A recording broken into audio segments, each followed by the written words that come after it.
So first off, I just want to say thank you, everyone, for coming. I really appreciate Erin's time, obviously, but I really appreciate everyone coming out on a Monday night. And I also want to thank Brunswick Beer Works for putting this together for us in terms of hosting us. I really appreciate it. So give a hand to our hosts.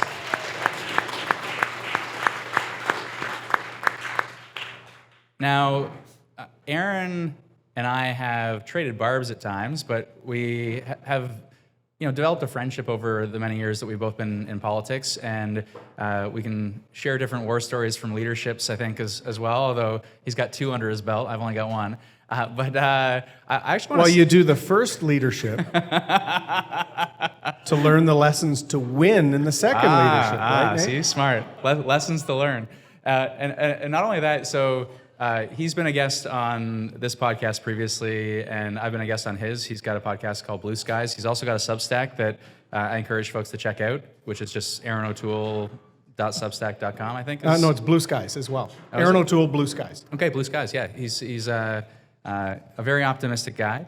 And but I'm going to start actually on a pessimistic note instead of that optimism of blue skies, because in the last month we see Donald Trump becomes president for the second time, and that has major consequences not only for Canada, and he's announced 25% tariffs on all goods coming into the U.S. It also has consequences for Ukraine and other countries around the world.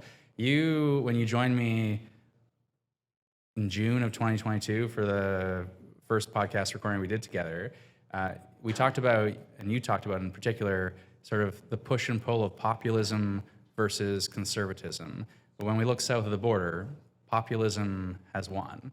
And so what do you make of not only the situation for Canada, but as a world, what are we facing here? Yeah, you're starting the easy questions. The easy questions. With gray skies, not blue skies.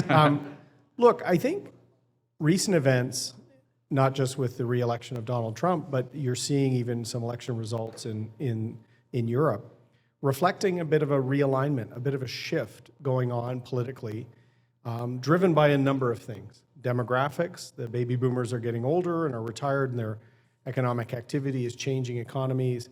Some countries don't have huge replacement populations, and in Europe you're seeing fights over immigration levels. You're seeing even that come here. So some of this is driven by economic change, demographic change, but it's also been accelerated through social media, and you and I will talk about that at some point in the night. But there's millions of people, particularly in the United States, that haven't felt part of a conversation. And that, over time, has driven divisions and is making people seek out someone that they believe is listening, is going to fight for them. And if you look at the swing states, Donald Trump won every single one. And I had been telling people that I work with now in the private sector, predicting he was going to win every single one. Because this sort of populism age we're in has upended the traditional order. So those states were swing states because working class voters generally voted Democrat, and they were the driving engine in Ohio and Pennsylvania, the strong union vote. Almost all of them are now voting Republican, for a number of reasons, culturally, but also because they haven't seen the benefits of globalization. Working class salaries have literally been unchanged if you draw them back to the late 1970s. Whereas the professional classes on the coasts or in the big cities have seen tremendous wealth creation, tremendous asset bubble rise. And so those workers in some of those Rust Belt states are saying, we're not part of this American success. And they've been starting to have their own little conversations about why. And social media, once you fall into one of those bubbles, it's hard to get any other message other than what's in that bubble. And you've done work on algorithms and other things, Nate. I think that's important. So the age we're in now is people are going to seek out a voice that represents either their fears, their frustrations, their hopes. And I think until the Democratic Party recognizes that they've lost that huge reservoir of support with union and sort of working class voters in swing states, There's only about 12 states in the US that are even up for grabs.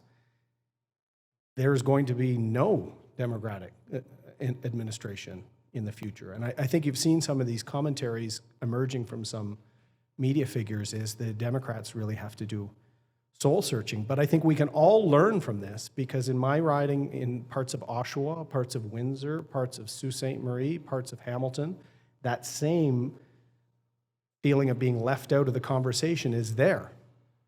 And in a populist era, you can take those frustrations and lead them one way, or you can lead them another.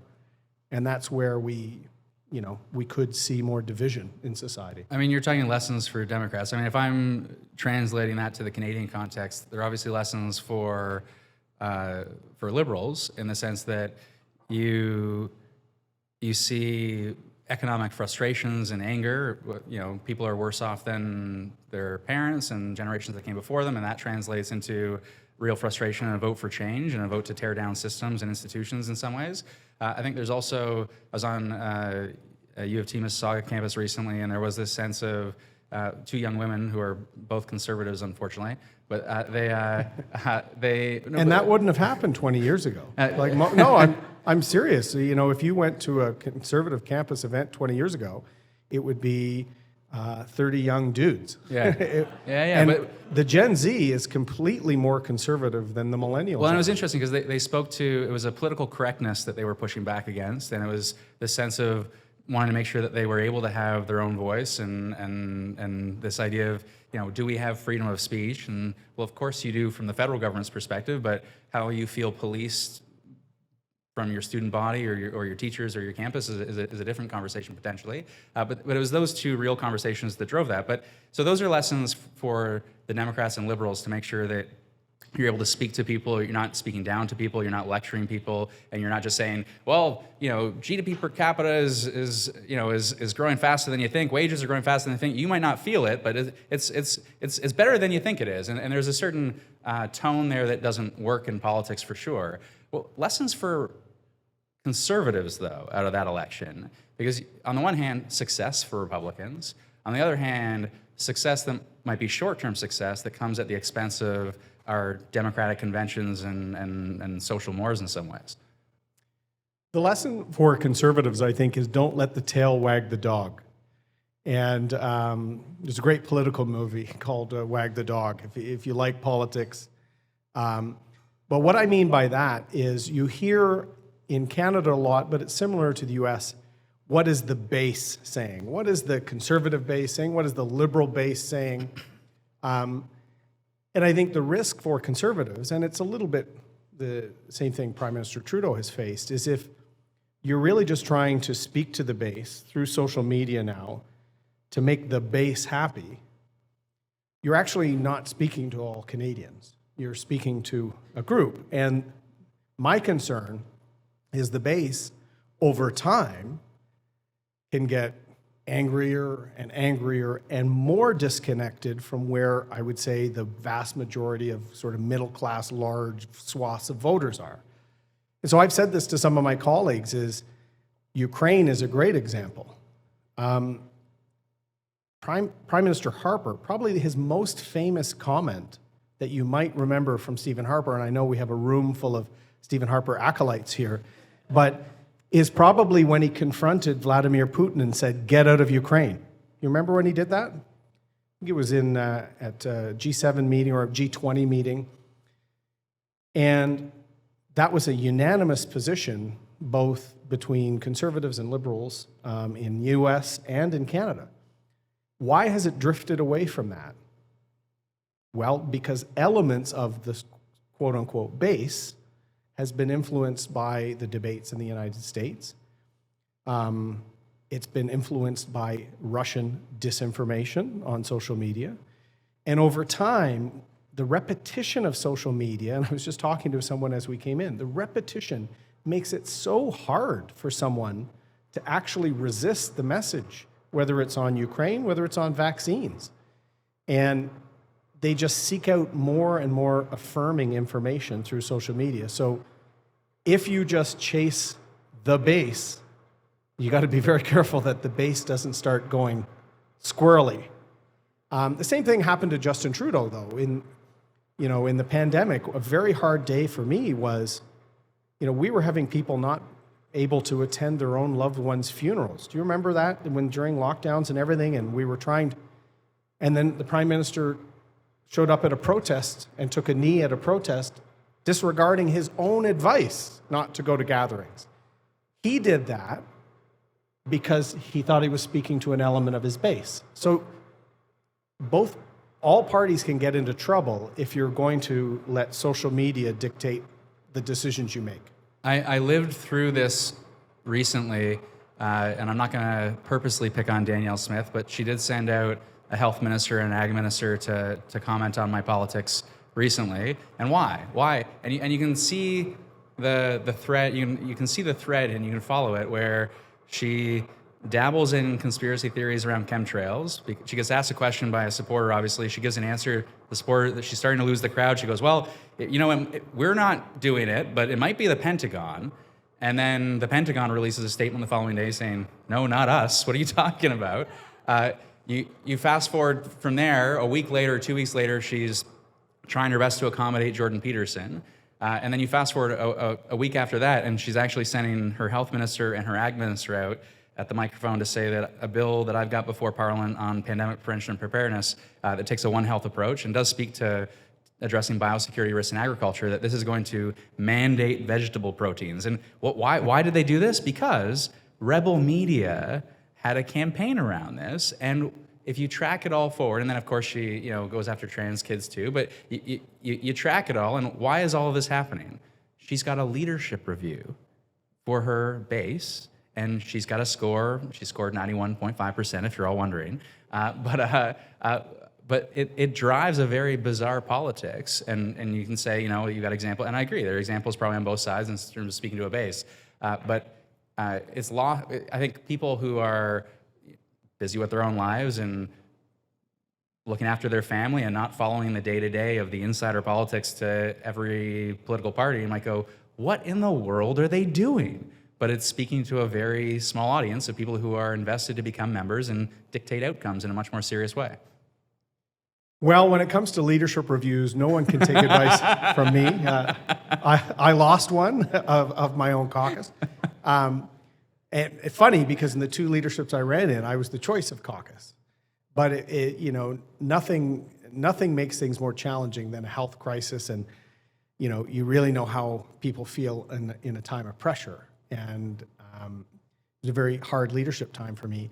Look, I don't know about some of the specific things you're talking about, but this is the risk that Danielle or anyone else faces, is eventually you have to start pushing back on some of the narratives you hear out there. In my final speech in Parliament, I talked about World Economic Forum. That sort of conspiracy drives me nuts. I know some of the stuff that comes out of the World Economic Forum is next to sort of nuts. It'll never happen, but it's blue skying. It's, debate. It's thinking. It's not global government. It's not sort of some sinister Bond-like villain, planning the future of mankind. But on social media, it can take that form. Yeah. And it's ironic because I was one of the only young Conservative MPs that had never been a young leader, World Economic Forum leader or anything, because I wasn't in politics till I was about 40. So I was too old, to be one of the young leaders. And I've tried to sort of speak out on some of these things.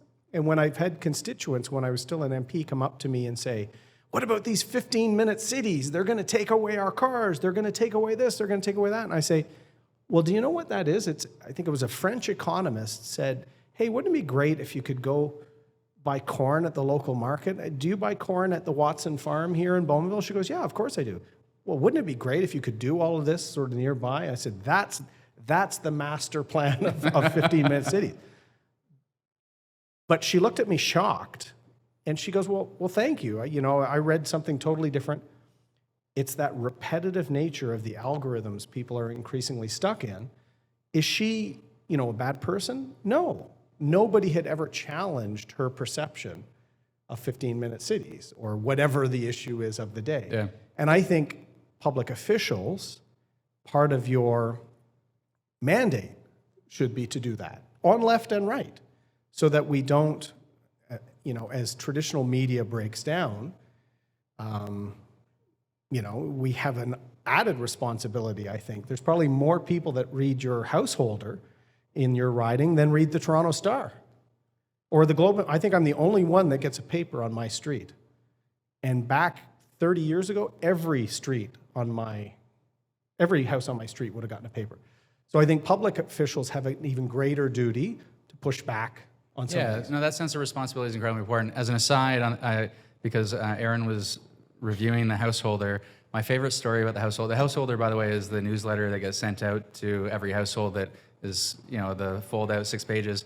My favorite story about the Householder, I was knocking doors in a building in Main and Danforth, and there's the loveliest older woman who says, she's in her 80s, and she says, "I've lived here my whole life, and your newsletters keep me informed, and I wish the best for you, and they're the best thing I've received from any politician in all my years of living here." I went, and this was during an election, and I was knocking doors, and I said, "Thank you so much for your support. It means a lot." She goes, "Oh no, I can't vote for you. I think Justin Trudeau should be in jail." Thank you, and move on. Remember, vote the local candidate. Yeah, exactly. But when you let me tell the funniest Householder story. Here is the best Householder story, and it's not about me or leaders. You remember Daniel Blakey. So Daniel Blakey is now a senior advisor to Premier Wab Kinew, but his father was the dean of the House of Commons, and Daniel was an MP for one of the Winnipeg ridings. And he was on committee, I think, with us and the Public Safety Committee. He was, yeah, before he got kicked off. And I think, by the Liberal whip for working with me on things, for being free-thinking. But Daniel was the NDP member, and I think it was when we were having the bill to unionize the RCMP. Remember? The Bill C7, I think? Yeah. And at one point, Daniel, who was sort of there really parroting some of the lines from one of the unions that wanted to form the union for the RCMP, right? Because this was going to be a huge new union. So in my remarks after Daniel had dominated the meeting, I said, "Daniel, you do a fine job, representing those people, and I'm sorry to butt in here." And I was just trying to be polite. He took my comments and put it in his Householder. You do a fine job. Prominent Conservative MP Erin O'Toole says Daniel Blakey, quote, "is a strong representative." And the former Liberal, the Conservative MP that Daniel had beaten in 2015 sends me this email saying, "Why are you praising Daniel Blakey?" And I said, "I'm just nice to people at committee." And I thought funny. That is very clever politics, taking your opponent's quote from Hansard and putting it in your Householder. You talk about social media. I want to pull things apart a little bit because there's obviously people believe in some wacky things and echo chambers happen and social media can be a detriment in that regard. But there's also, you wrote recently about your story joining the forces and the respect that the CAF deserves, and you hate to see people, I think you talk about a cottage industry developing of people trying to tear down the Canadian Armed Forces, and it all came out of a social media clip of reservists marching at a Remembrance Day ceremony, and they didn't march well, and people started tearing them apart, and it went viral, people just tearing them apart. And you responded to say, no, we should respect those who put on the uniform, and yeah, they can improve their drills, but at one point in that piece, you talk about how, and almost certainly, that kind of content that divides us and pulls us apart and certainly undermines our institutions, that only benefits foreign adversaries, and if anything, foreign adversaries are likely promoting and pushing that content. And it brings us to a conversation around, we can get to the, how do you address the organic challenges of conspiracy theories, but on the foreign interference front, it was on this podcast, actually, that you first talked about foreign interference in the election in 2021 when you were the leader. And you have attended at the Hogue inquiry, and it's a serious conversation.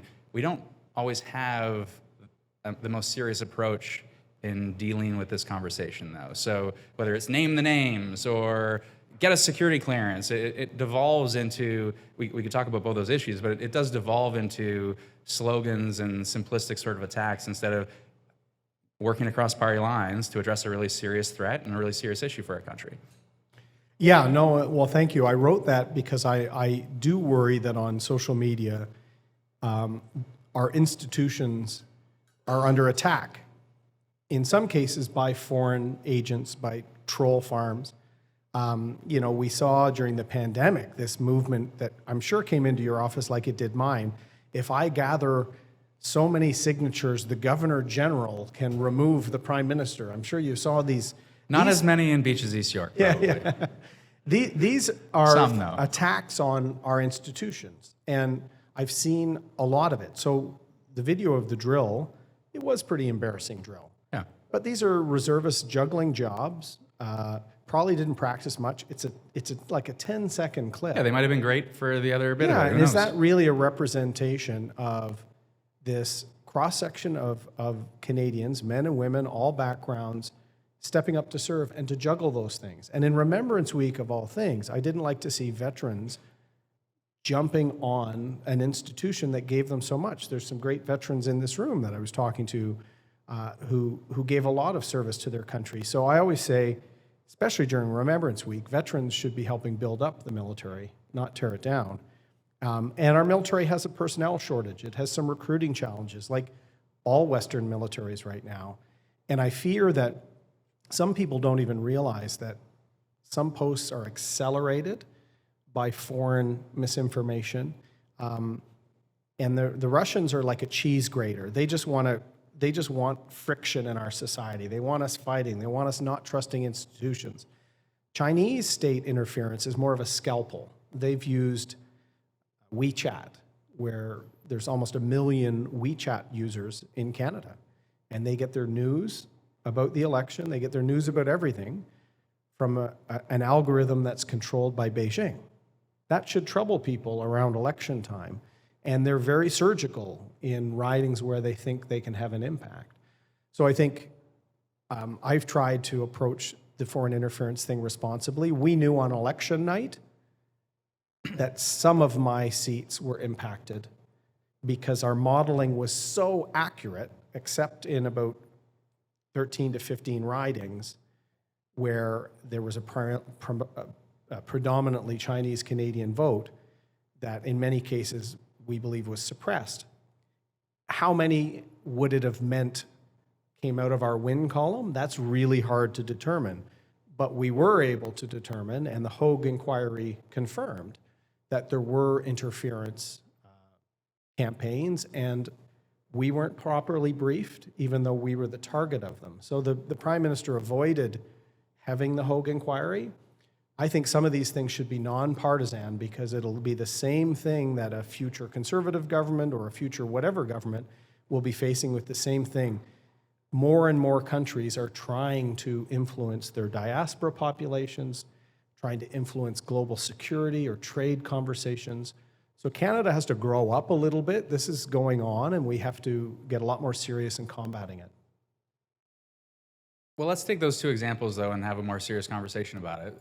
The name the names, that sort of line, relates to the fact that there were a number of unnamed parliamentarians who allegedly engaged in, wittingly or unwittingly engaged in some, whether they were dupes or whether they cooperated actively with foreign powers.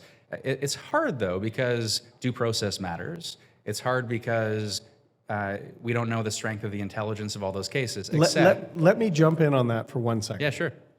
Because I kind of had that feeling too, Nate. We're both lawyers, and you instantly go to due process. Yeah. But does anybody in this room know who I replaced as an MP when I won my by-election in Durham? If there's a really smart political nerd here that might know. Bev Oda. Why did Bev Oda resign? Where was the due process in the orange juice discussion? Politics is not for the faint of heart. Yeah, it's It is not fair. tough. I agree. And There's unfairness to it. one of my own staffers, Mitch Hempel, actually reminded me, he wrote a great piece saying, certain things you're held to account on your conduct or on your decisions. In Bev's case, she didn't claim a per diem. So she actually saved the taxpayer money that day, but you never heard it. Yeah. And because of other problems that she'd had previously, it was very vicious media cycle. And so I came into politics that way. So it made me think that if people were conducting themselves in a way that was inappropriate or were duped. Right. If that were the case, though, because I would say on the flip side, and this isn't to say you shouldn't name names, it's just a matter of how you go about doing it. So, for example, and it tracks back to this report from the it's a Committee of Parliamentarians on National Security Issues, and they issue this report, and there's one example that they really go into not a lot of detail, but greater detail, and it's that there was a former parliamentarian who was in a relationship with a foreign agent and shared confidential information with that foreign agent. I would say, name that name for sure, right? Like that's an obvious example. In other cases, I don't know what the intelligence is. I don't know what the accusation is. You know, I have met in my 9-year parliamentary career with parliamentarians from China, and they've given me shit about Canada, and I've given them, it right back around the treatment of Uyghurs and their actions in Hong Kong, and you run down the list, right? So there's just because you have a meeting in a particular venue or at a particular time doesn't necessarily mean anything. So to be determined on other cases, I would say. So due process doesn't mean not naming them; it just means how you go about naming them. But we can't even that conversation seems too nuanced. You think? Yeah. I think an easy solution, because the Prime Minister and I'm assuming Dominic LeBlanc and a few other ministers know the names, National Security Advisor, like people know the names and they're keeping, the Prime Minister could easily say, okay, the names in the report, in the NCI COP, I was involved in creating that committee. We're going to give each of those people named a 72-hour heads up that they'll be named. And then those people will then have to decide how they're going to either respond or how they're proactively going to justify calling the consul general from China 6 times a week. Yeah, right. No, I thought the same thing. Like you have the allegations laid out alongside their response. You publish both at the same time. You might have or you give them a heads up, sure. and if they want to proactively, you could do a bunch of different things on that front. Or if they want to resign their seat, right. They can do whatever. But I think, much like. I'm not here to be hyper partisan, but just a little bit. I'm still really upset about what the Prime Minister did on the Winnipeg lab documents. We had valid questions about the Winnipeg lab documents, if you know that, and he forced the Speaker to go to court to try and enforce the will of the House. And the one thing that the House of Commons, and you use your privileges smartly. You've been an independent voice. You've supported the government, you've challenged the government, you've represented your constituents in a way that is in line with your values. And there's I'm putting that in my householder, by the way. From your constituent, your favorite constituent. I live in Beaches, East York now, so my MP made me do this tonight. Or he said he'd raise my taxes or something. No, in all seriousness, you've used your privilege. The privilege you have as a member of Parliament is remarkable. You can defame someone in the House of Commons. You do have unbridled free speech, and you have the remarkable ability to shine the light on issues, on great people in your riding, on the young guide who got their cord and champions from the riding. And I love that part of the job. I know you do as well.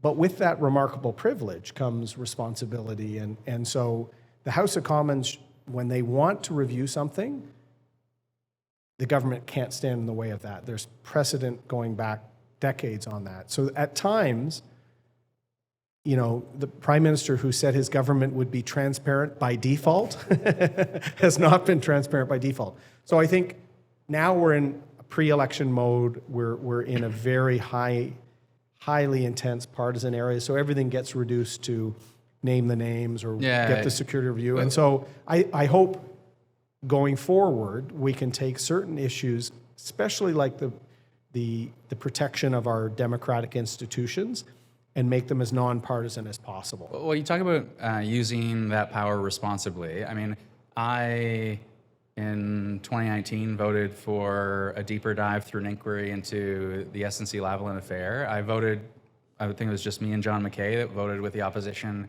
to release those Winnipeg Labs documents, which were ultimately released, but not just to the public. They were released under an agreement, a responsible agreement actually, with opposition parties to ensure that they were managed in a responsible way. But they were critical. I was on the Canada-China committee when we were examining that, and those documents were essential.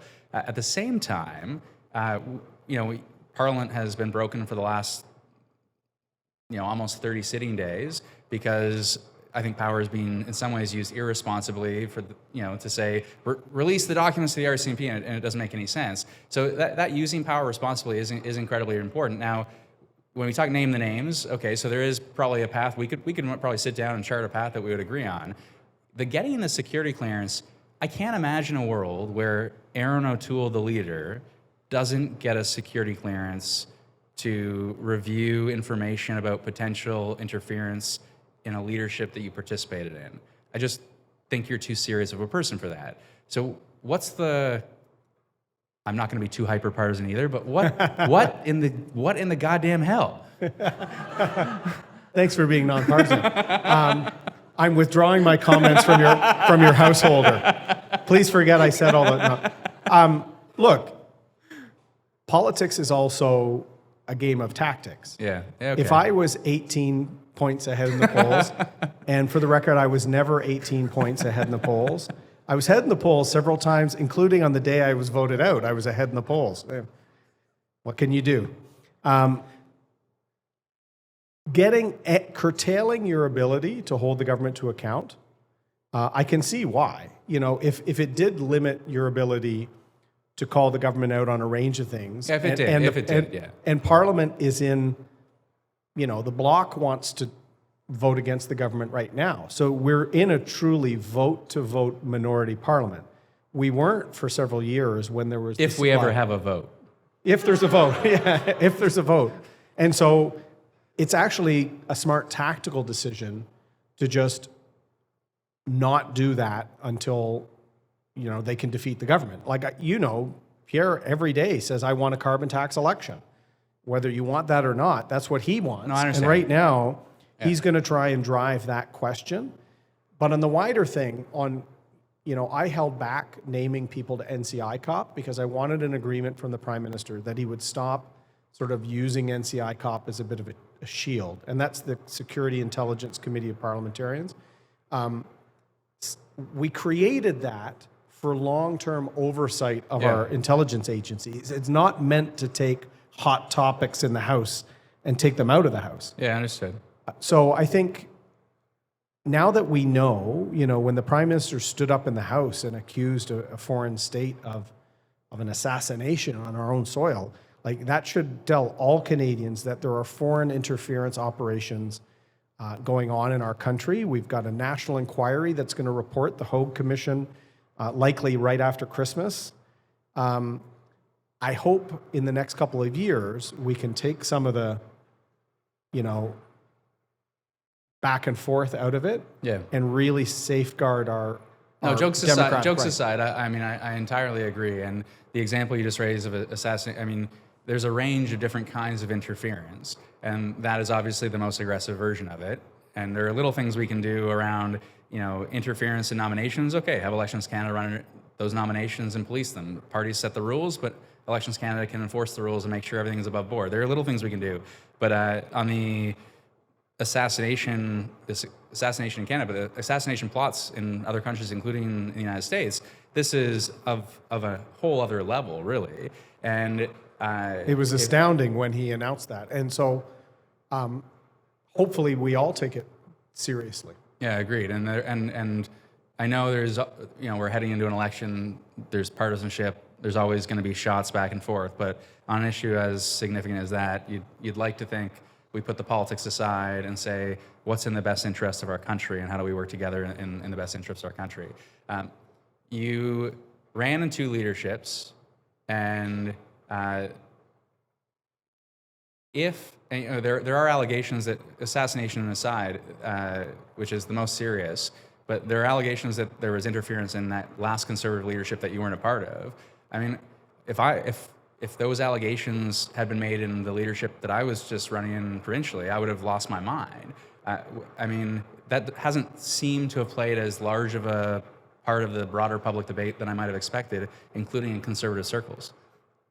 Well, I think we've got to assume that there were attempts to have some degree of influence in the leadership race you were in, too. There are several nations engaged in monitoring, influencing, and sometimes interfering our democratic process. Sometimes it's very benign.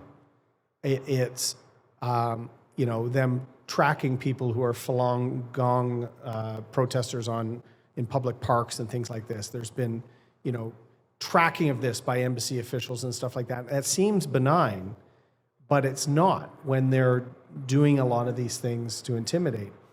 They are influencing organizers within parties and things like this. So I never saw it in the leadership races I ran. In the first one, I came third, and I was kind of the late into the race, sort of was coming on in the end and just ran out of steam. So maybe I wasn't a high target. I was considered a low chance of winning. The next one was, I started a regular leadership, and then it was COVID. So I did most of my campaign events on Zoom. I was on Zoom. So you didn't drive from Sioux Lookout to Thunder Bay in January. I've done that drive, though. at midnight like I did. And so I think we just have to make sure that the parties are notified if there's someone. So one of my recommendations to the Hogue inquiry, I had standing as the former leader and as a target of interference. One of the recommendations I made was each party should have one official that can be read in by CSIS. So if there's an organizer or a candidate that is well known to our intelligence agencies as a potential asset of foreign influence, why would we ever not say anything and then they end up in the House of Commons, or they end up organizing and an MP or a minister becomes not beholden, but kind of dependent somewhat on their help and their point of view. Foreign interference is not, the quintessential honey trap where, someone's attracted and they use that. That's the old Matahari sort of example. It's really building up financial or community reliance on one or two organizers. And so that one or two organizer wants to go on a trip or wants you to meet with some people. That is the thin edge of influence. And so if our intelligence agencies are aware of some of these people, why would they not do what's called a disruption measure? They're now starting to do this as a result of all the problems. A disruption measure is where CSIS briefs someone to let them know they're being targeted.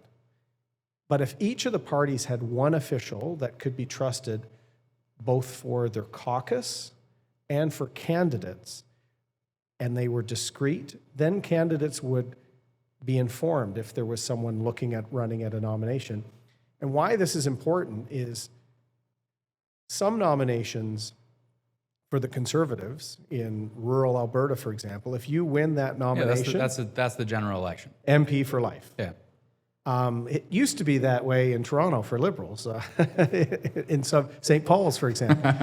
Sorry, I won't be too partisan. But there are... It's also ahistorical, but that's okay. Mount Royal, or there's seats, Ottawa Centre. There's seats that are... Yeah. No, there are seats that are safe. Generally rock solid. And so if somebody wins that nomination, sometimes you see hotly contested nominations, they're going to win. So the foreign influence knows this.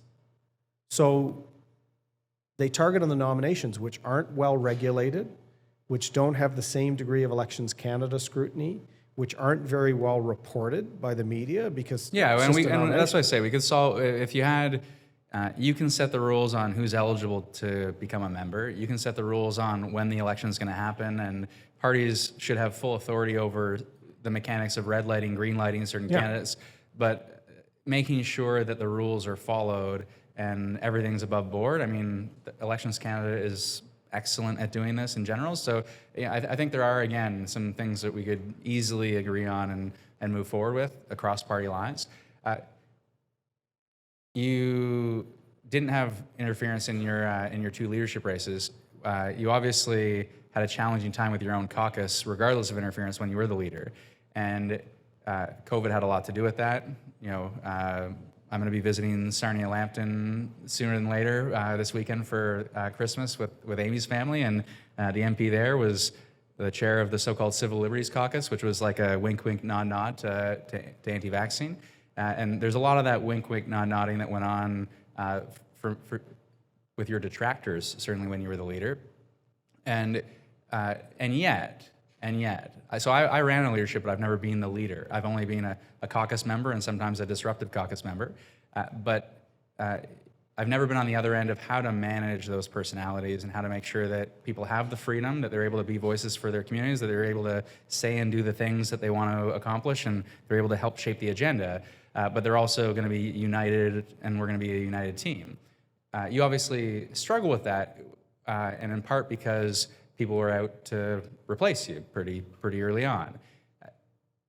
When you now see stories come out about the tight discipline and Poilievre's office is, I don't know if it's Jenny Byrne or whoever, but they're overseeing, making sure everyone's watched and they're, falling in line, and they're all axe the tax, build the homes, fix the budget, stop the crime, don't say anything else, whether it rhymes or not, don't say anything else. And you didn't impose that discipline, and you suffered for it, and yet imposing that discipline is worse for our democracy. So how do you, reflect on all that and say, what's the right balance there? Oh, thanks for dredging all that up, Nate. Well, what is interesting, this is a therapy session at this point. Did anybody notice that Nate, off the top of his head, recited the Conservative platform for the next election? Shows the impact of message discipline. You're reciting it. They're going to have to put paid for by the official agent of the Conservative Party. I can't. I think it's more like I've been like a hostage in Parliament. I can recite anything they've said. What is it, Stockholm Syndrome? Yeah. Look, I had some challenges. The Conservative caucus, John Diefenbaker. Very similar to the current Conservative leader, yeah. No, John Diefenbaker had a great quote that I shouldn't use, but I'm going to use. John Diefenbaker said, "The Conservative caucus is like a cactus, except the pricks are on the inside." I kid. I love most of them, but it's historically been very, very difficult to manage the Conservative caucus. You could do the iron fist in the velvet glove, or the iron fist in the iron glove. But my leadership style didn't work. I'll be honest with you. It worked until COVID. And in COVID, it was very hard for the Conservative movement on a couple of fronts. The Conservatives are hybrid. There's, fiscal Conservatives and sort of foreign policy people like me. There's social Conservatives. There's libertarians. There's sort of prairie populists. These are all traditionally, these aren't new. These have been going back to Diefenbaker. There's Quebec, small government, regional or rural people in Quebec that tend to have a nationalistic streak. Brian Mulroney sort of won there massively. Maritime red Tories. So how do you unite everyone? Usually, and Stephen Harper did it very well on fiscal issues and generally stayed out of other things. That was kind of my goal. Then you throw a global health pandemic into the middle of it. And for the libertarian part of the movement, it was very, very hard to have an exertive state. I supported a lot of the public health measures. I think we should have actually been swifter at the border to try and keep, when we knew there was a pandemic, try and keep some of it out, cut the international flights quickly. but I didn't want us ever criticizing public health officials or premiers. So I had tons of times where I had Ontario Conservative MPs that wanted to do press conferences against Doug Ford. And I was stopping them saying, you know we're running against Justin Trudeau, right? And there are provincial cousins. So I said, put the country first. This is about getting through this health crisis. It's about pushing for vaccines faster. That seemed to work early on, but some of the fatigue from lockdowns, the isolation that we all know people in our families that it has impacted, and then some of the misinformation on health, whether it was ivermectin or all these things that popped up, as you probably all saw on your social media feeds. MPs felt they had to advocate for some of these things. And I always said, you're not a physician, you're somebody's constituency MP. Your responsibility is to help work with the officials to get us through. This was the military guy in me, and I was always trying to say, put the country and the mission first, and the mission is defeating COVID. And that had a strain on some of my MPs, and I was really at a loss because I wasn't about to change my view on these things. And so some people felt I was too restrictive. I was too controlling because I wouldn't let people freelance on ivermectin and things like this. I thought that was irresponsible. I didn't make anyone get vaccinated, but I really tried to appeal to them on the grounds that they were a leader in their community. Well, I think it's got to be, though, you've got to be willing to put up with some things you really disagree with if you're the leader, in order to ensure that there is that freedom for people to be the parliamentarian that they should be on behalf of their communities. It was honestly, I know Trudeau is not the most popular person in the world at the moment, but I would not. Could you repeat that? I missed that. You can put it in your house folder. I wouldn't be doing this, though, but for a promise that he made in his leadership around freer votes in the House of Commons and grassroots nominations and open nominations. And it does strike me a little bit at odds for a leader to say they embrace that sense of freedom and they embrace, they've been a parliamentarian their whole life, and then to be so hardline in a way that you weren't, to say, get in line or get out, and yet also embrace, Roman Baber, who was kicked out of Doug Ford's caucus, is running for the Poilievre Conservatives. You could run down a list of folks who you start to go, hang on, they're an odd collection of folks that they've welcomed in just to have that iron fist approach.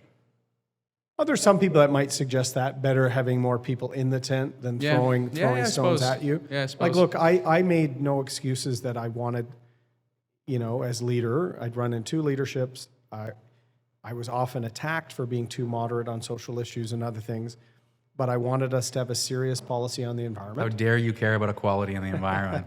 How dare you? Well, conservatives do. It's just how you approach it and the degrees. But I felt as an MP here in 2015 and 2019, I was a cabinet minister in 2015, I was a prominent conservative in Ontario.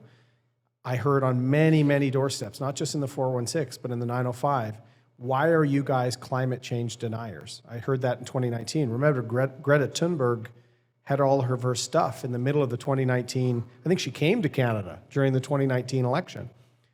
And I used to do environmental work as a lawyer. I consider myself environmentally minded, maybe not as strident as Elizabeth May, but I wanted us to have policies that were serious, that had third-party validation. And my hope was that more urban and suburban families would see themselves reflected in what we were doing if we offered a conservative alternative on climate or on Indigenous reconciliation, on LGBTQ rights, a whole range of things. And I still run into people, someone said tonight, would have been very happy with you as Prime Minister. That's the feeling we wanted. Because at the time, we didn't think we had a path to win, actually. The vaccine mandates were very popular. I was running against it, but very pro-vaccine. Our pollsters from the UK said, you have virtually zero chance to win. And we almost won because we were convincing reasonable people that we had a reasonable plan and I was going to be fair. When I lost, though, the folks out west who thought I'd moderated too much said, look, we did this, and where were all the votes in Ontario? So I understood why some of them were frustrated. Sure. My concern was some of the vaccine issues entered. So now I think some of the people that were more strident on anti-lockdown or things like that, they're now in the caucus. Now, that could make for some challenges in the future, but I think they would rather manage those challenges in the future than shrink our movement now. Yeah. Although, I mean, not even in the caucus, in the leadership, right? Because you have, you've talked about conspiracy theories, and you mentioned the World Economic Forum one really bothers you. But that's one that Pierre Poilievre has trafficked in directly to great benefit. I mean, just the other day, he sent out a fundraising email to supporters saying, they want you to eat bugs. Meanwhile, Michelle Ferreri is, going to a facility where they're making cricket protein, and she's a Conservative MP, and that's it's not. I'm not going to eat cricket protein as far as it goes. Isn't that what you're serving back there? No, but that the World Economic Forum wants us all to eat bugs is well down the rabbit hole. Sitting beside 15-minute cities, and I do worry sometimes. And you can talk about social media driving this, but it's you were done in the last time you joined me. You said you were done in by climate, conversion, and the convoy. It was the 3 C's that did you in. And I would say politics today is marked by a different 3 C's, okay? It is character assassination, it is cartoon slogans, and it is, we just don't have a level of seriousness that we deserve in our politics. What's the 3rd C? Cartoons, character assassination? It's, son of a bitch, so you did some prep. Son of a bitch. We were supposed to just wing this, and he's bringing out notes. No. Okay, what I have here is actually your quotes. Oh, okay. Okay. No more crickets. Yeah, that's the 3rd C. Crickets. Well played, Nate. It might be hard to believe in this polarized age, but I think that some of Prime Minister Harper's best speeches were given at World Economic Forum events. That's what you said, and you wrote it recently, I think, in part to troll these folks. But it was him giving a speech around preparing for demographic pressures. And you went on to write, the Liberals desperately need to go. Okay, we can agree to disagree. But you wrote, generational unfairness and responsible fiscal management is far more important. And we don't have those serious conversations. It is, you've got Poilievre, who is, stood with convoys, trafficking in WEF conspiracy theories, the bug eating stuff, like run down the list. But just the other day, you've got him saying the Prime Minister is putting his own picture in the passport. And it's just like, the mind boggles a little bit at why can't we have a serious conversation around the important issues of the day? We are right now? Yeah, okay, yeah, sure, yeah, here we are. But there's a frustrating element to our politics today more than ever, I think, that it is cartoonish. And so you write a serious piece around OAS reform and generational fairness. I write a piece around OAS reform, and yet it is the GST holiday that rules the day. And it's not a serious conversation about fixing the structural challenges that we face. It's vote buying here and cartoon slogans over there. Well, you had a great quote when we went for a walk down on the beach and caught up. What was it about the decline of Parliament, or about the decline in quality of it's not the toxicity, it's the mediocrity. Yeah, it's the mediocrity of politics. Yeah. We're not debating the important things. I agree. That's why I agreed to do this. I think smart MPs in many parties are reaching people and talking about issues in different ways.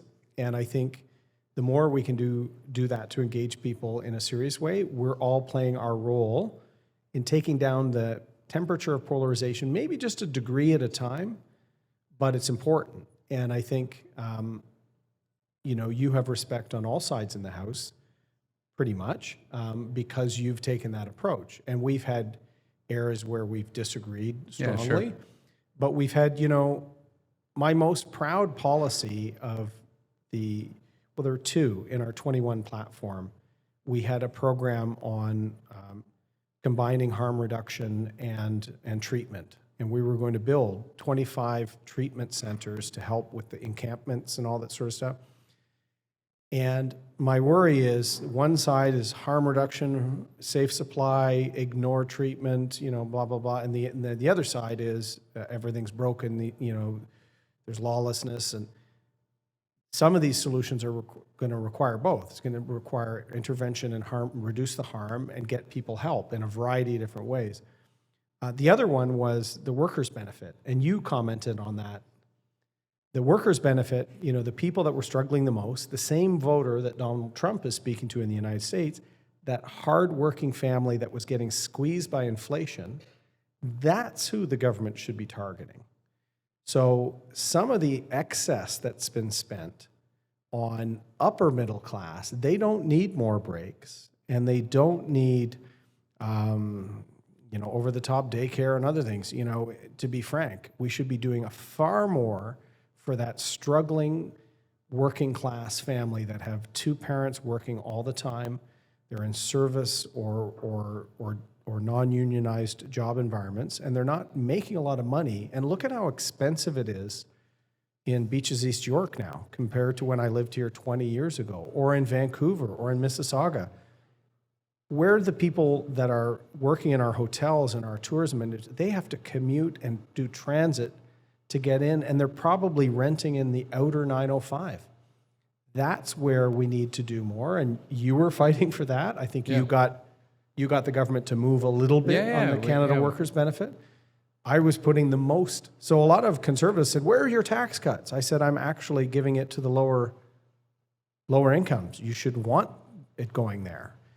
But did I get many votes for it? No, but it was the right thing to do because that group, particularly after COVID, was struggling. So if the House of Commons is paralyzed, I guess we just need more people listening to Uncommons.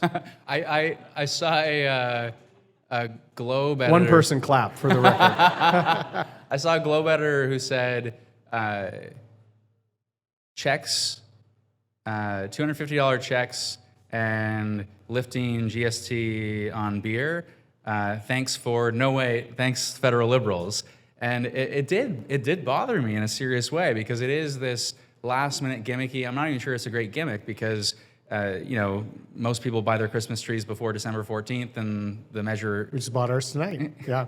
Right, exactly. And so it's. I'm not even sure it's great retail politics, all things considered, but there is just a lack of seriousness when you look at the structural challenge of OAS reform, which we could have a long conversation about, and we did talk a little bit about in the first time you joined me.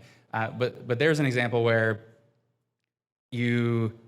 it's fraught politics. It's 100% fraught politics. Chrétien walked away from it. But when you were writing your piece, Chrétien also made sure that CPP was put on a long-term sustainable footing by increasing contribution rates. Probably not best politics on the ground, but necessary for good governance. Yeah. And it does feel like, in some ways, all parties have, and I know we're getting closer to an election, this always happens on the precipice of an election, but they're moving away from that sense of responsible governance towards how do we make sure we cater to this voter and that voter and do our best to try and... You want to know the funny thing is, and I don't know if anyone saw this on social media, but when the Prime Minister announced the GST holiday before Christmas, a lot of people pulled out my announcement from the 21 election announcing the exact same thing.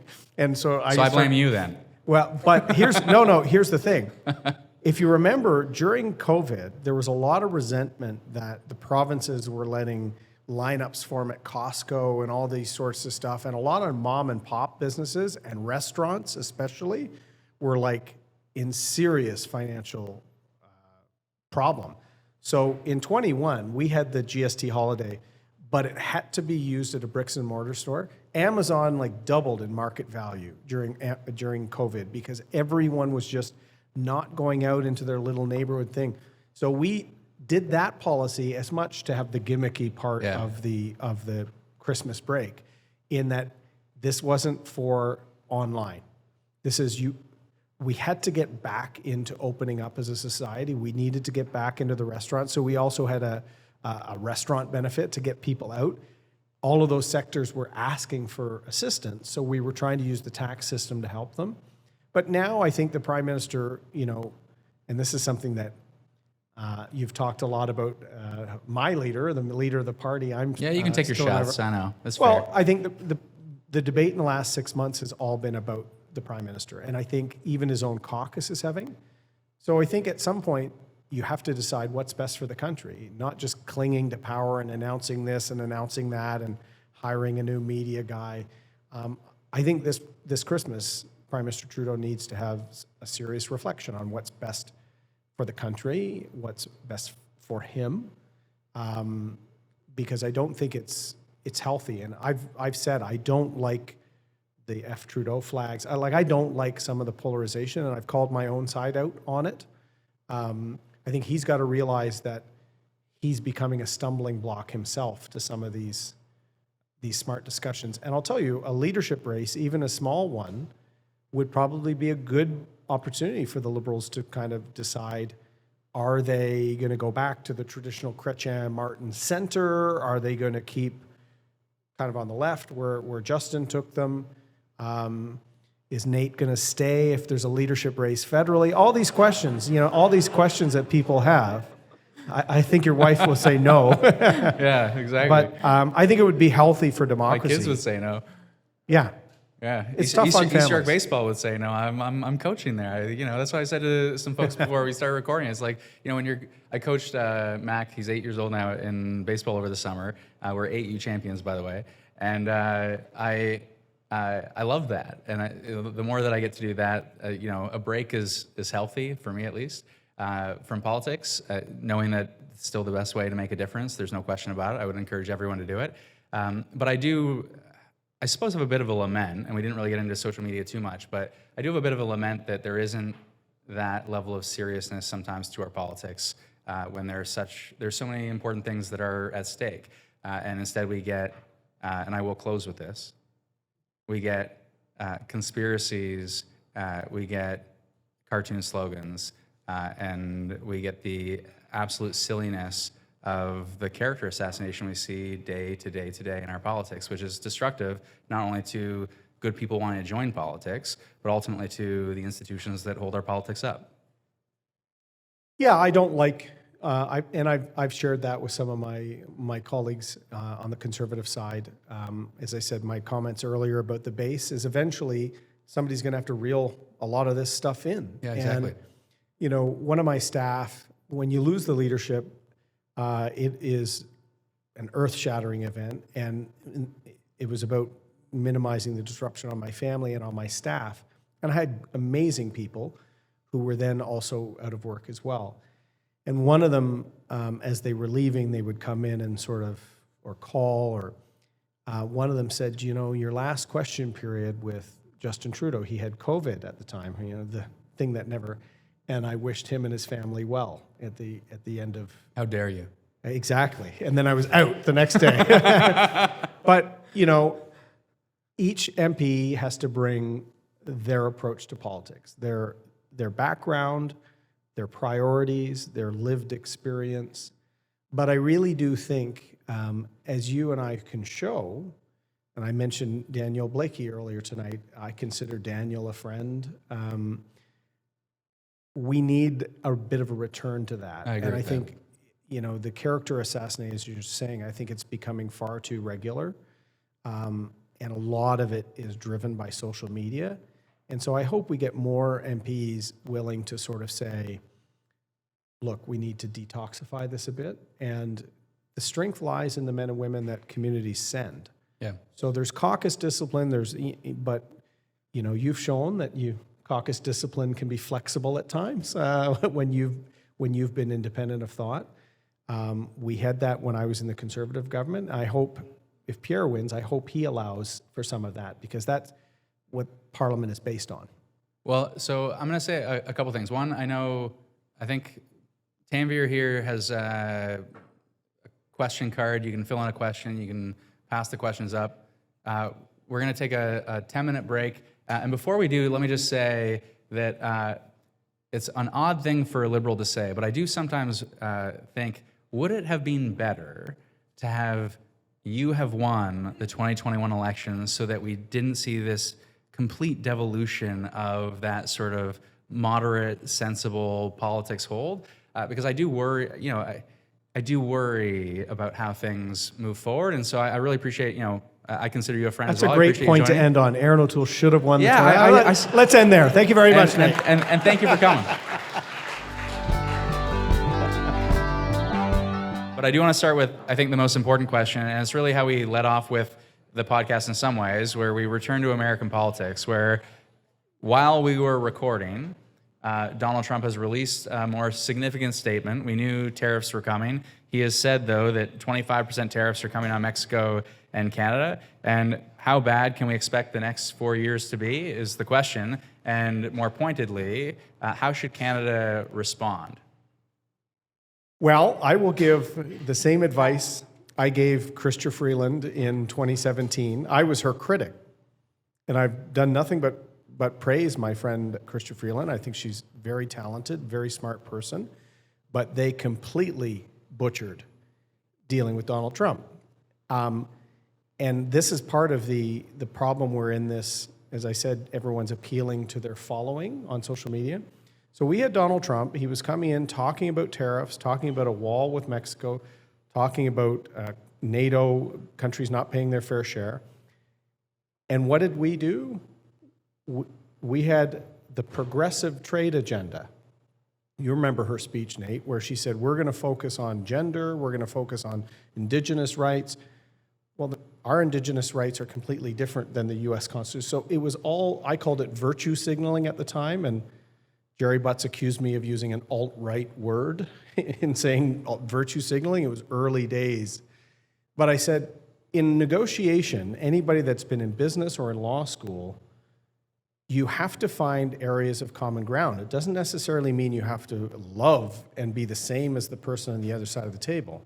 So my recommendation was to align auto, steel, aluminum, and standards, and to sign on to ballistic missile defense and NORAD modernization in the Arctic. Spend our 2% actually defending our Arctic. They will now start to do that, but I wish they'd done it in 2017, Nate. We really exacerbated, and frayed relations. Chrystia gave a speech in Washington mildly mocking Donald Trump. Trudeau gave a speech in Yankee Stadium doing the same thing. These things are watched in the U.S. And as I said, when you're representing your country, it's not you there for your Twitter followers. It is you there for the workers and the industries that depend on U.S. trade access. 2/3 of our exports are for that market. So we have to get serious. I'm glad I praised when Anita Anand, I was still an MP, and I praised the expansion to the North Warning System of NORAD. That was made 3 weeks after the invasion of Ukraine, the full invasion. So the government started waking up to the realities. I think Trump, if he saw us pulling our weight and then working with his concerns on trade with China, steel, aluminum, just a few months ago, the government finally aligned on EVs. And this is Democrats, Republicans. Biden was tougher on China than Trump was in his first term. So I think we have to not be independent of the trade agenda of the United States. Yeah, although even there, point taken in a way, although we were marching in lockstep with Biden, and now it's a completely different administration, and that 100% set of tariffs on Chinese EVs, the EU went a very different route, which was a WTO compliant route. I do worry sometimes we're out there saying a rules-based international order, and then we march in lockstep in a way that isn't consistent with that rules-based international order on those tariffs, at least. Okay, so speaking of climate-related policy, though, what is the future of climate policy in this country? And I would note that on the last time you joined me, you said we looked really closely at not having a price on pollution of some sort, and we just couldn't get to the target we needed to get without it. And now you've got technology, not taxes. You've got they'll have a more substantive plan, one hopes, closer to the election. But you look at the writing on the wall with the Conservative leadership right now, and what's the future? I think it will be a return to what Andrew Scheer ran on in 2019.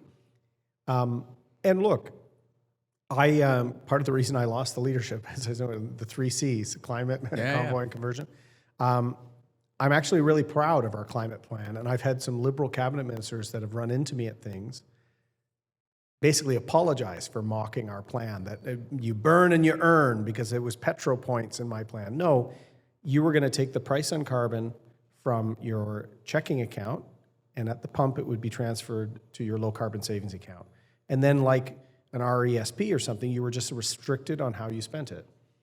Some of the Mark Jacquard and people like that loved it because it was a way to actually price carbon. We were going to keep it at $50 a ton, and then every household would have known their carbon footprint.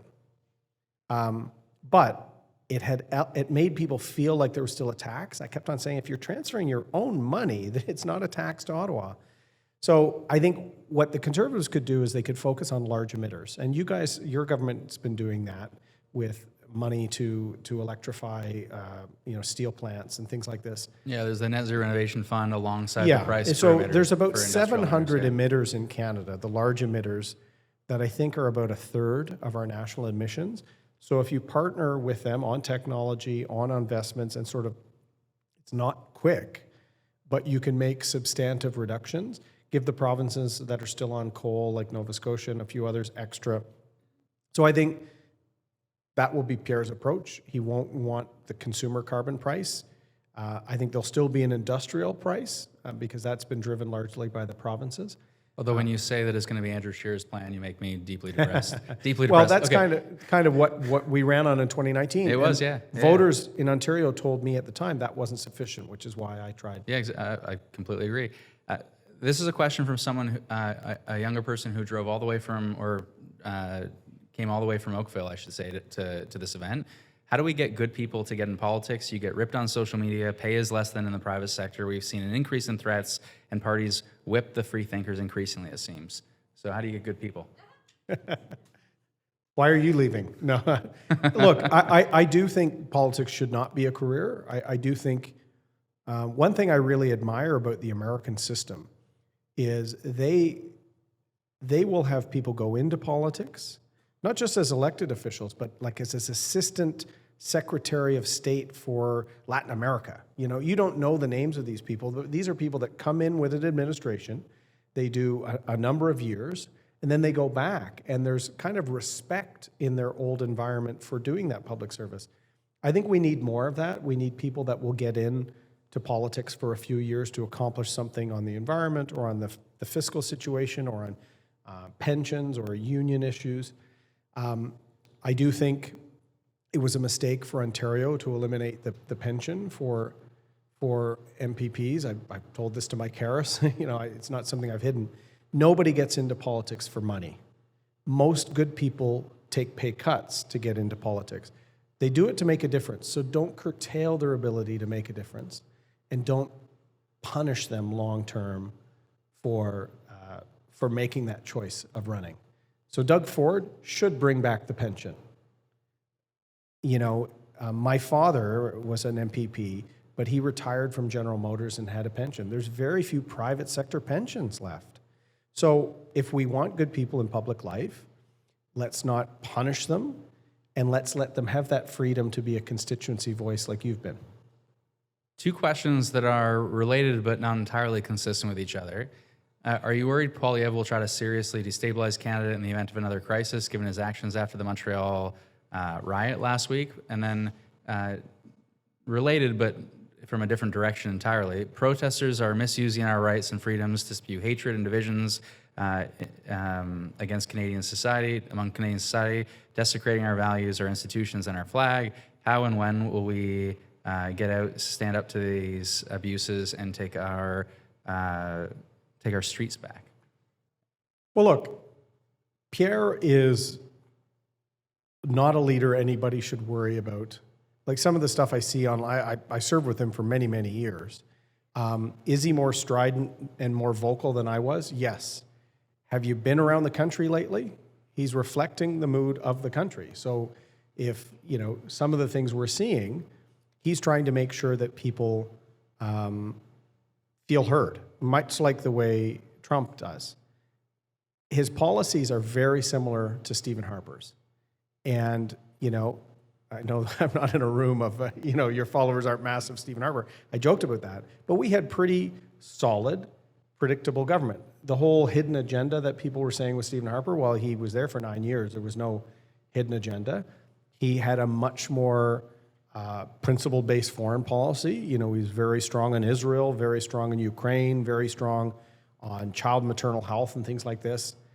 He didn't fund overseas abortions, for example, but he was very straight up about what he did.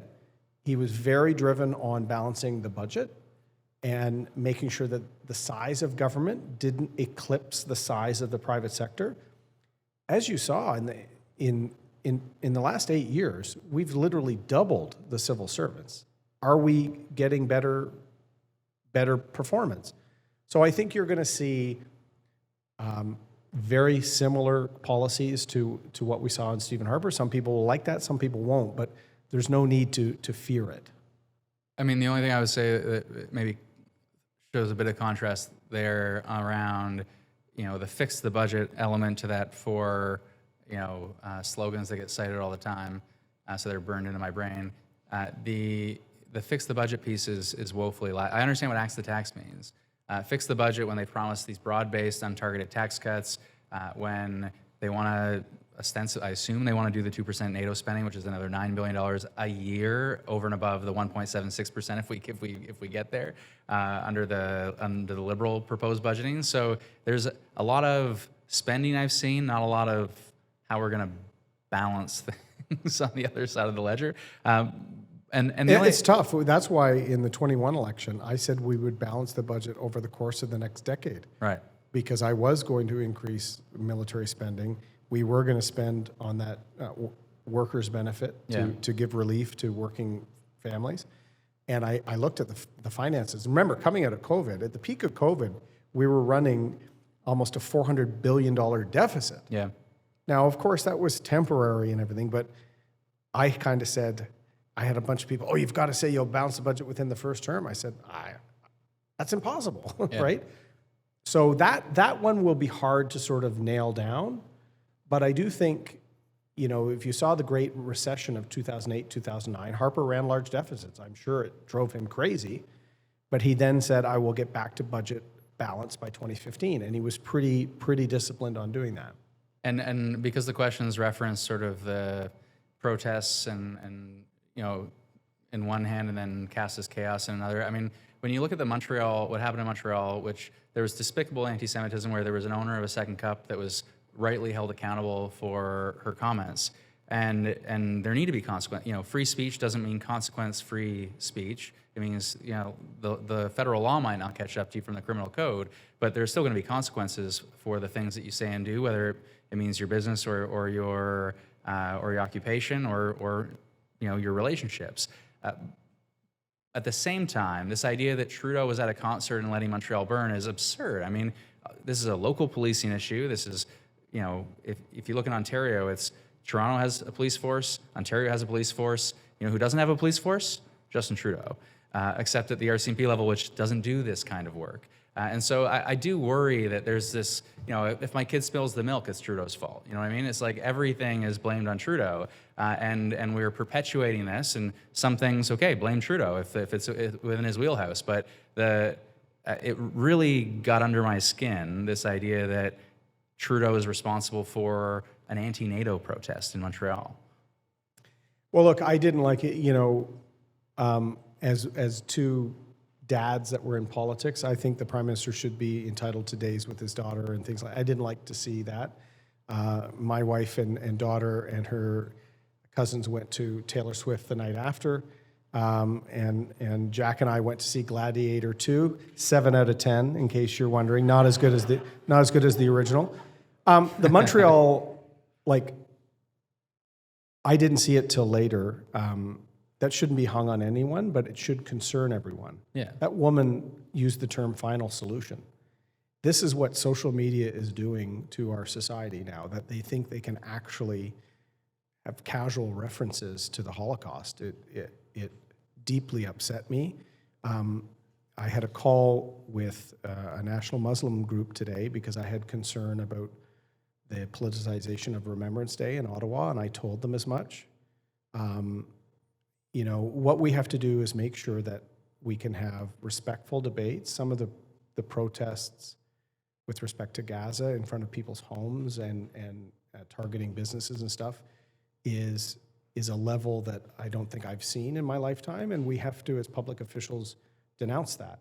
I denounced the convoy, and they were calling my MPs saying, vote him out. You can't pick or choose applying the law. It has to be, Madam Justice wears a blindfold for a reason.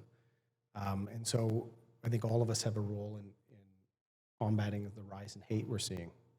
You've mentioned social media a number of times and the more destructive role that it can play. You've also talked about sort of the fracturing of the media ecosystem that has fueled that. We had a question from, here are three related questions that we're going to tie together. One question was in relation to where people are getting their news. They're getting their news from social media. What do we do about this? And it reminds me of sort of an old John Quincy Adams speech of saying, it's about rhetoric, and rhetoric matters in politics. You just got to get better at it than the next guy, effectively.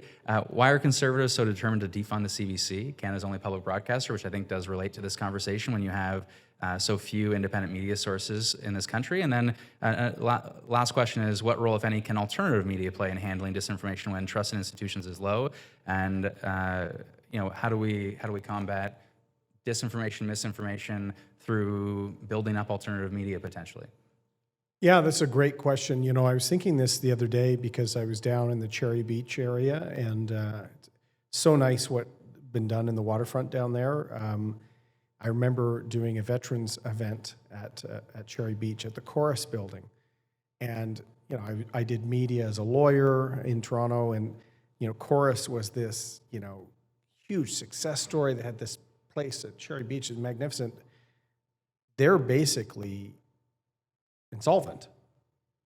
And so anybody that, unless you have a newspaper owned by a billionaire or something like this, all of them are struggling. And so what is the solution? I don't think it's the media fund where Ottawa funds 20 papers and nobody else. I do think the Friends of Canadian Broadcasting, ironically, I have praised their solution on the tax loophole for social media advertising that Canadian firms can do through US companies and get a tax incentive. I do think we have to have some way to call out misinformation online without limiting free speech. I haven't seen the right solution to it yet. The closest solution I've seen is this sense of algorithmic accountability that the EU is following. And then beyond that, I would say, I don't like the general labor tax credits for sort of media empires that are otherwise, past their prime, and we're, supporting, legacy outlets at the expense of startups. But I do think the local journalism initiative, civic journalism only gets funded from advertising, from subscribers, or from patrons, including government patrons. And the local journalism initiative has been successful. We've seen it locally with the Beach Metro, and I do think that is an area where we could continue to ramp up to help local civic journalism. Okay, so I'll finish with these two questions, which I'll pull together as well.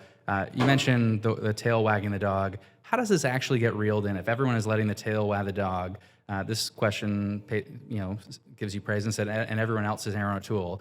How does our public discourse get better? And then the last question is sort of what's going to happen next that we have to prepare for?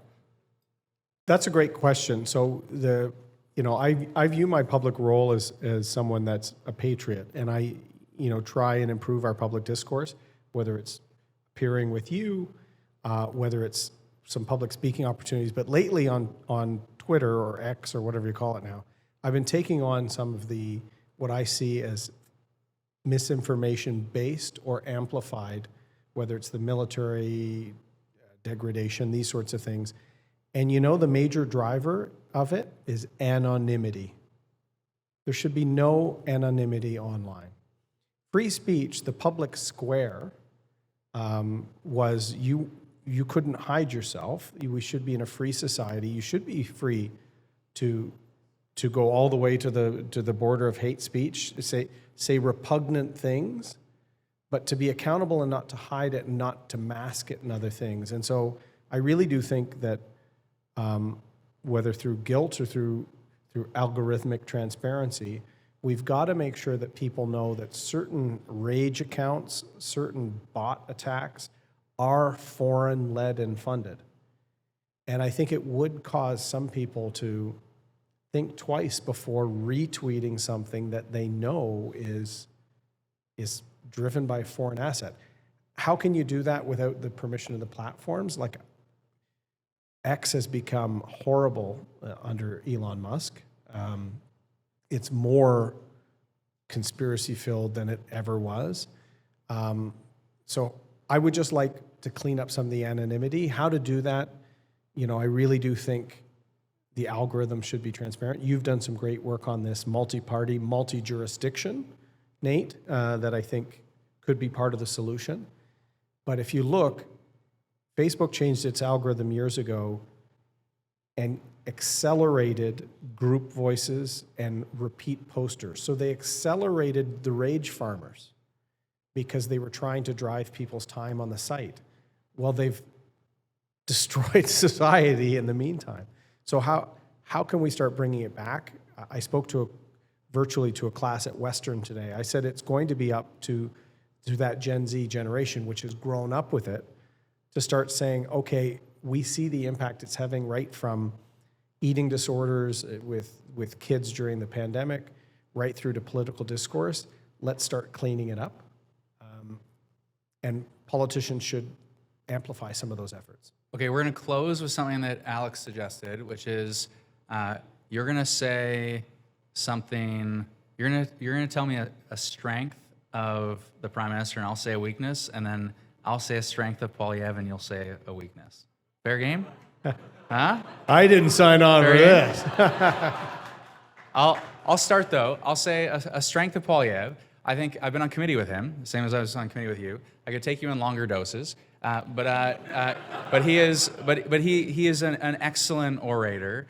He can speak unscripted for a very long time. I don't know if he practices in the mirror or not, but he is very persuasive in that he has a command of what he cares about, and it is partly, I think, a product of being in politics for as long as he's been, and just being consistently, it was freedom from unions initially, but that freedom message has been a consistent sort of message, and so I would say he is not dismissing. He's axing the tax. He's building the homes. Yeah, but not being dismissive of our own sort of skills in politics. But he is. I was at an event for the Turgon, an event put on by an organization in support of the Iranian community at Scotia.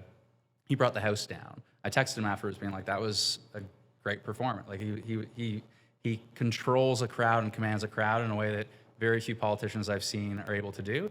So that is what I think is a strength of his in politics, for better and worse." And I think he's going to put that in his householder. This may sound trite or like I'm dodging the question, but I don't mean it. I think Justin has a deep love of the country and a particular attachment to trying to address reconciliation. And I respect that. Sometimes it's come off awkwardly, and at times, my one worry with how he's approached that sometimes is even if you want to promise that you'll fix, like boil water is a great example. I have no doubt he wanted to solve that, top priority. But sometimes when you make promises without knowing the plan can achieve it,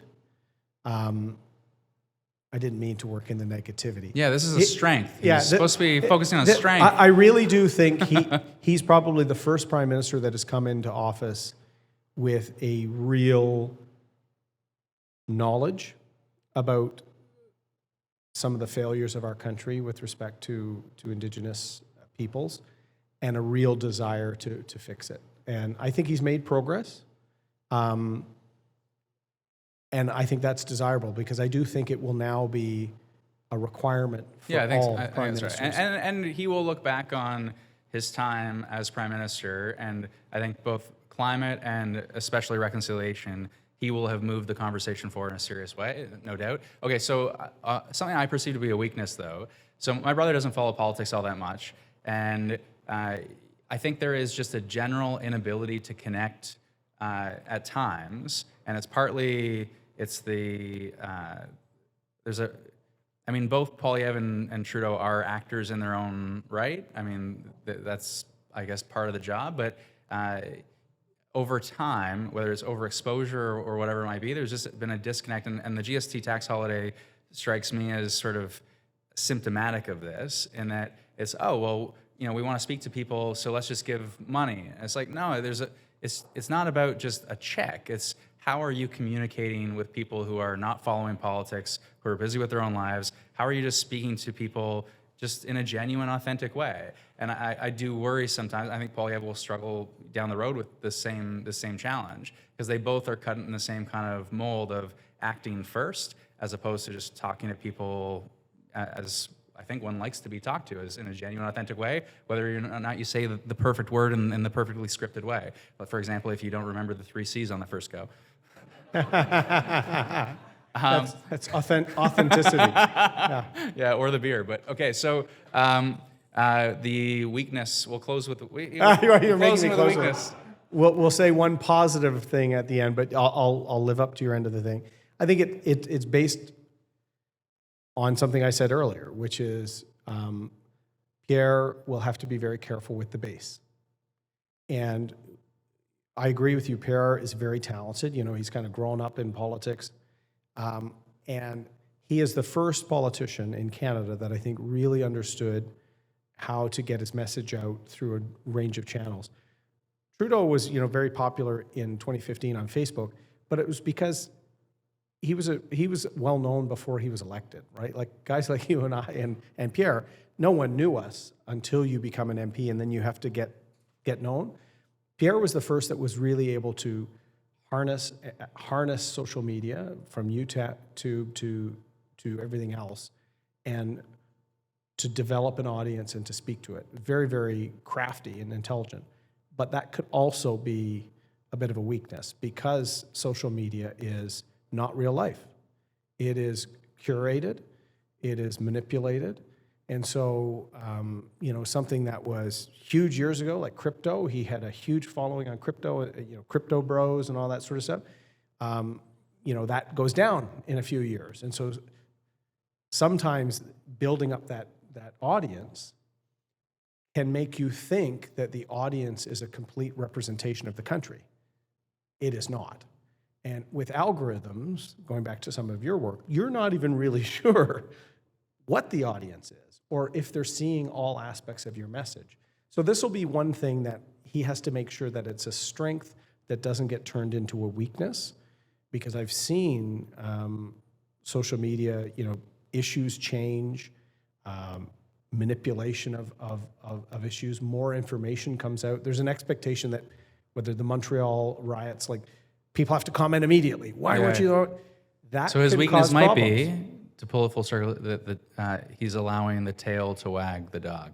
But okay, so I want to thank everyone for putting up with us for as long as you put up with us for. And thank you, Erin, for, you didn't have to drive in from Durham this time.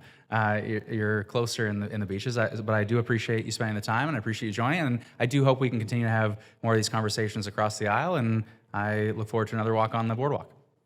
Every Monday night at the Beer Works. We'll see you next week.